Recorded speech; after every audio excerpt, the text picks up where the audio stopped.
Welcome to the Authors Studio at Book Expo America 2013 in New York City. Right now sitting with author Paul Evans Pedersen Jr. Yes, sir. And he's written a book called Legendary Pine Barrens, New Legends from Old Haunts. Hello, Paul. How are you doing? I'm doing just great. I like what you said to me before the camera started rolling. You said this is your second book, but it's really the first one that counts. Why is that? First one that counts. Well, this is with a noted publisher. I've self-published my first book, and the work and the forestry, trying to get through the business end of it is amazing. Yeah, the publisher takes a load off. And absolutely, yeah. All right, so tell me about this one. You wrote about old legends. These are legends that I actually made up. You made up. That take place in the Pine Barrens. So they're fictional legends. Yes, yeah, they're fictional. Some of them are based on things that really happened, like to me. And I would start with that and just go with it. How'd you come up with the idea to write this type of book?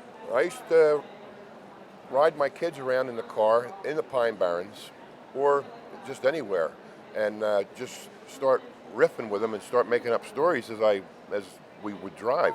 But I would say, Dad, what's that for? And I would just start making up stories. And since I was a kid, I've always had that kind of inventive type of thing going on in my head, stories. And I just started writing them down and got the book. At what point did you start calling yourself a legitimate writer? I called myself a writer, I guess, the first time I had a newspaper article published. I started writing for my hometown newspaper in Collingswood, New Jersey. And when I saw the first article, I felt, I might be a writer.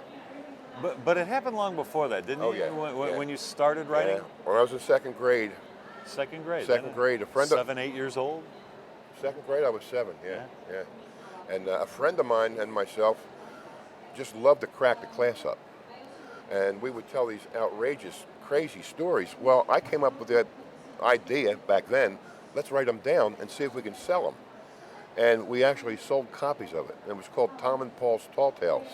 And that was when it started. All right, so you're a storyteller. First you started out orally, now you're doing it with pen and paper, or you're doing it with a computer keyboard, what have you. Right. It seems like you enjoy it. Do you enjoy the process? Yeah, I love it. Yeah. I'm a songwriter. I've always, written songs. Which is just a shorter story, right? Exactly. That's why they're short stories. Yeah. I mean, a song is a story in 3 minutes. These are much longer than 3 minutes. But I like that. I like moving it. How do you like working with a publisher? I love it. And an editor? I love it. Do they get in the way at all? No. It's actually... Because, sometimes they do. Right, and I hear a lot of people, like in the music business, when you get a good producer, will want to put his input into the songs. And a lot of guys say, well, I don't want my songs changed, or I don't like the way you're... But you got to understand that everybody has their own creative thing to put in it. And that's what a good editor does. And John is the best, man. He's great. Well, let's talk about Legendary Pine Barrens and what's in there. Tell me your favorite story, the favorite legend of yours that you created. Oh, man. I think probably maybe the Dead Bus. There's a story in here called The Dead Bus. Bus, B-U-S. B-U-S, okay. Yeah. It's a story about when I worked for the New Jersey Transit and as a hostler, which is somebody that cleans out a bus. And we had a bus come in one time. Nobody else working there would touch that bus. And I said, it was like my third day on the job. I said, why? Well, the bus had run over a little girl and killed her.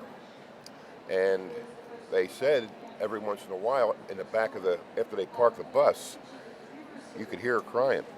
And so this is in the book. Now, was that an actual story and you just took it a few steps further? Yeah. What did you do with it? I have the bus driver killing himself that was driving the bus at the time, and then he reads to her still as the bus goes through the Pine Barrens to this day. Yeah. This must be a lot of fun for you. Oh, just man, creating these I love it. haunting stories. Yep, yeah? I love it. Yeah. What age target for the book? 14. Yeah. 14 up. There's a couple words in there that might not be all that appropriate for kindergartners or second graders or whatever. But yeah, it's PG. And how's it being received? Great. Yeah. Yeah, I'm shocked. I'm really. Why are you shocked? There's a lot of books on the Jersey Devil, and it's kind of always the same story of how the Jersey Devil came from Mrs. Leeds, the 13th son. Blah, blah. This one, I changed that. I have a different way of how the Jersey Devil came about. And I didn't know how it was going to be received by purists. People that, well, that's a legend and you can't change it. But they love it. And it gives a new feel to it all. Last thing, how would you describe your writing style? Oh, inspired, quirky. Quirky? Yeah, inspired quirkiness, unconventionality. Gritty? Yeah, a little gritty. Humorous? Sometimes. Yeah? Yeah, sometimes. But I try to get a lot of twists in my work. Yeah. Like unexpected endings, yeah.